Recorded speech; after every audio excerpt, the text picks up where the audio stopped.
সাথে খবরদার ইমামদের সাথে বেয়াদবি করবেন না, খবরদার মুয়াজ্জিন সাহেবদের সাথে বেয়াদবি করবেন না। ইমাম আর মুয়াজ্জিনকে নিজের জীবনের পাহারাদার মনে করবেন। এরা আমার মসজিদে আল্লাহর ঘরের পাহারাদার, এরা আমার ইমামের পাহারাদার, এরা আমাদের কোরআনের পাহারাদার, এরা দেশের পাহারাদার, দেশের পাহারাদার। এরা কি, এরা কোন দেশের পাহারাদার? মানচিত্রের পাহারাদার। এই জন্য বাংলাদেশের এমন কোনো ইমাম আমার মনে হয় নাই, আমার জানা নাই, এমন কোনো মুয়াজ্জিন আমার জানা নাই যার বিদেশে বাড়ি আছে। জোরে বলেন, আপনাদের জানা থাকলে বলেন, তারা জানা আছে?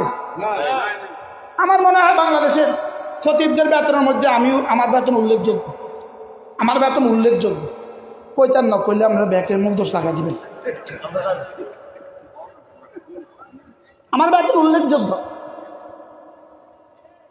কিন্তু আপনারা ইমামকে আপনি আপনার জীবনের অংশ মনে করবেন, আপনার জীবনের অংশ মনে করবেন। আমি বলি, আপনি যখন লুঙ্গি কিনবেন, দুটা লুঙ্গি কিনবেন, একটা কিনবেন আপনার জন্য, একটা কিনবেন আপনার ইমামের জন্য। এবার আর ঠিক হয় না, কারণ উনি না আমার জীবনের অংশ, উনি আমার নামাজের জিম্মাদার। সুবহানাল্লাহ, উনি আমার জীবনের সবচেয়ে বড় ইবাদতের জিম্মাদার। আপনি যখন চালের বস্তা কিনবেন, তখন ইমাম সাহেবদের জন্য এক বস্তা কিনবেন। জি কয় না, কেউ জি কয় না।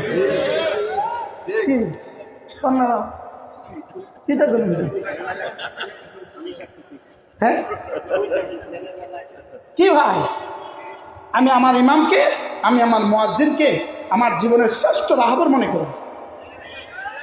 আমি বলি, আপনি যদি ইমাম মুয়াজ্জিনের খেদমত করতে পারেন, আপনি যদি ইমাম মুয়াজ্জিনের খেদমত করতে পারেন, ইনশাআল্লাহ আপনার মৃত্যুর পরে বলতে হবে না হুজুর দোয়া করবেন। আব্বার ইন্তেকালের পরে তো বলতে হবে না হুজুর আব্বার জন্য দোয়া করবেন, এটা বলতে হবে না। দোয়ার জোয়ার শুরু হবে। আল্লাহ তাআলা মেহেরবানি করে ইমাম মুয়াজ্জিন কল্যাণ পরিষদের এই উদ্যোগকে কবুল করেন। সকলে বলি আমিন। আপনারা খেদমত করবেন তো ইনশাআল্লাহ?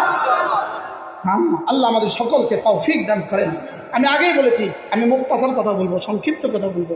আল্লাহ তাআলা যেন এদেশের সমস্ত ইমাম মুয়াজ্জিনকে শতভাগ দিনের উপরে রেখে, শতভাগ তাদের দুনিয়ার প্রয়োজন সমস্ত কিছু পুরো করে আল্লাহ তাআলা তাদেরকে খেদমতের জন্য তৌফিক দান করেন।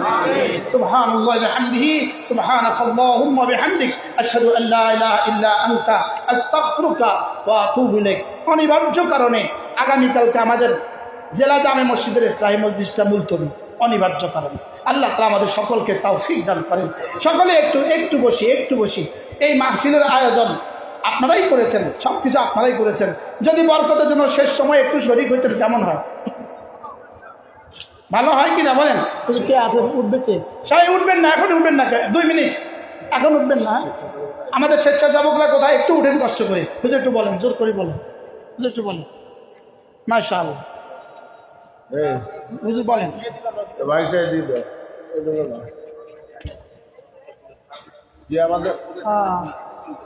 আমি খালি লেগে করলাম।